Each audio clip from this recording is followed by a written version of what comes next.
My name is Karzan. I am basically a Kurdish citizen in Iraqi Kurdistan. I'm 26 years old. Let me give you the exact date.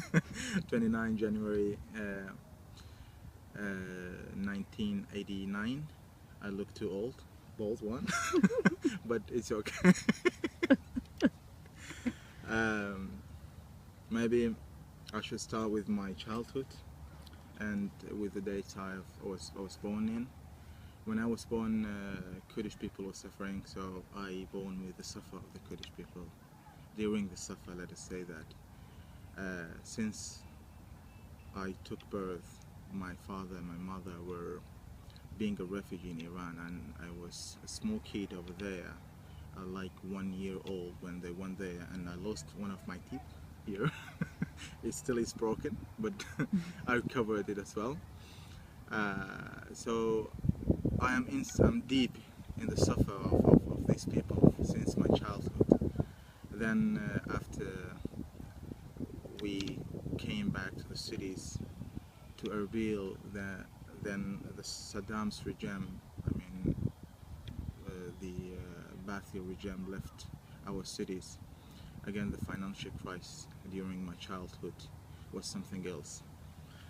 If I talk about my childhood, I don't have much to say really, because I have never been like a normal child. I've never had a toy. I never enjoyed my childhood. I never had a memory. The only memory I had is when my father was calling me during the guests were coming, and he was telling me, "Karzan, would you please sing for us?" And I was singing. This is the only good thing stays in my memory. And I enjoyed it really, because I was a kid and I had nothing to enjoy. Not like the kids or the children nowadays. They have got everything, but still they are blaming, complaining. I was someone in a level that had nothing in my childhood, but then, of course, there is a lot of causes.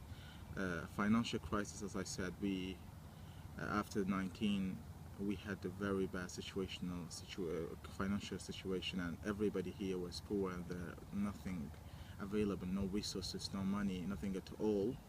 That's why we were one of the families that had nothing. And beside, my father was very old, because when I took birth, my father was 64, quite old, and we were a big family. Only had my brother to take care of us. Then since my childhood, I used to work. I was 6 years old when I worked, just like the people nowadays you see in the streets, in the traffic lights. They are looking for something, for money to get by selling stuffs. I still remember when I was going to the market, big market, the bazaar, trying to sell something in order to bring it back to my father, to my sisters, to my mom. And I can't imagine the feeling I had once we were in the market, and I was selling something, but suddenly a girl came and threw everything away and even didn't look at me. I was a kid, and still it stays in my mind. I can never forget. I was looking for an opportunity to get a dollar or a dinar to bring it back to my mom or to my father, to make them happy that we have something today to eat, but this day was destroyed. And I still remember when I was coming back from the bazaar. Basically, I was coming back by bus, and it was getting dark, and people were surprised to see a very small kid, 6, 7 years old, coming back alone. They were telling me, "Are you alone?" "Yeah." I was saying, "Yes." Come in, good boy, good boy. You're working for your family?" "Yes, I'm working for my family." And I didn't know why they are treating me like that, because I used to work. I was looking at my work as a duty, as something I have to, because my family was in need for me, despite of being a very young one. So then, but I could feel the responsibility. Besides, I never ever avoided myself from the studying. I was studying as well and doing my job in the market in everywhere. Then I tried different levels of jobs. What do you think of a job, a labor, or buying things in the streets, having an ice cream in your shoulder, and during the summer calling people come and have a nice, very nice ice cream, and try to make them convinced to buy an ice cream and to get some money. This is all the works I have done up to 2003. 2003 is a big change in our life, in the Kurdish life in total. By the way, this is not only my suffer, this is the suffer of the most kids when in my age. This is not only me, but I'm representing the whole children's in my age in this period of time, because it's a period that, again, full of suffer, just like the past of the Kurdish people. And there is a lot of histories behind, but I don't want to go into detail, but I talk more about my own history or my own story. In 2003, the change was a kind of good, and people were a kind of comfortable by the collapse of the Saddam's regime, because feeling comfortable in a way that it is a kind of relief for the family. They lost everything in his hand. And I forget to mention, I lost my dad when I was 9. It means 1998 I lost my dad. I was only 9, and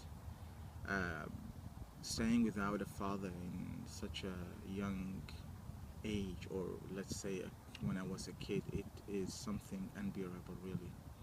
I still envy those people who can call father. Most of the time it makes me cry when someone disobey their own parents, especially the father, because they don't know the real advantage to have a father. They don't know the real feeling to have a father until they lose it. It's the same as mother, but I'm fortunate to have my mother up to date. With the loss of my father, everything in my life was changed. The responsibility was getting bigger, not being able to call father once again, not being able to see father once again, not being able to play with him, to love with him. No matter whatever I did, when I went back home, I could see my father, and it was such a good comfort for me. But then, when I lost him, everything was dead with him. My real feeling is my comfort and everything. But I was fortunate to have a kind of mind that I was telling myself I should go on, I should study, and never give up my dreams. I was always telling myself I have a dream, just like Martin Luther King telling the whole America, I have a dream. And I was telling myself I have a dream.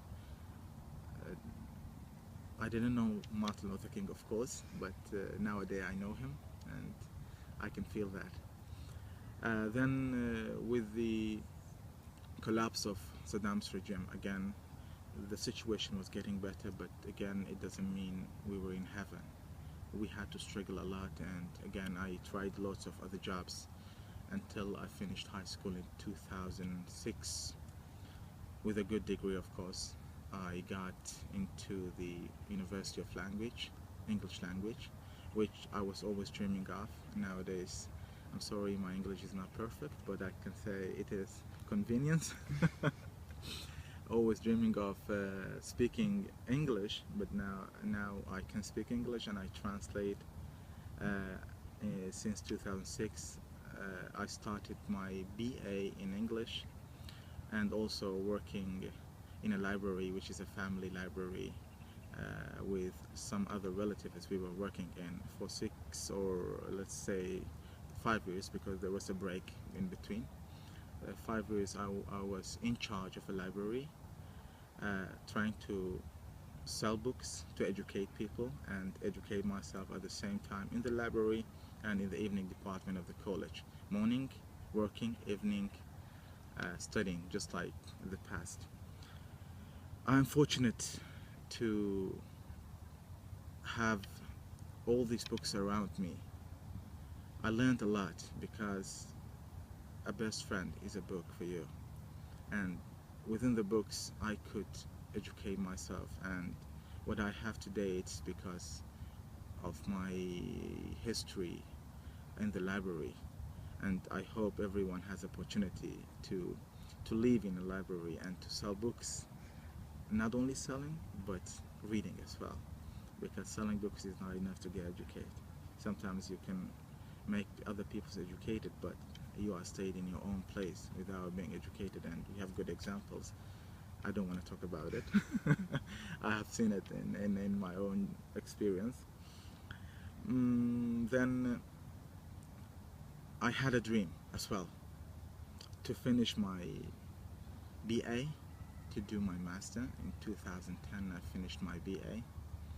In 2009 I started working with Barzani Charity Foundation, and up to date I'm still working with them. At the beginning I was a translator, but now I'm a director of public relations. It's a big responsibility, especially with the economic crisis nowadays here. Let's be back to 2010. 2010 I finished my BA. Then in 2011 I've decided no matter what I have to get to, I have to get my master's degree, and I was fortunate to have the opportunity to study in India, Pune University, for 2 years. 2011 to 2013 I studied English literature, and I got my master over there.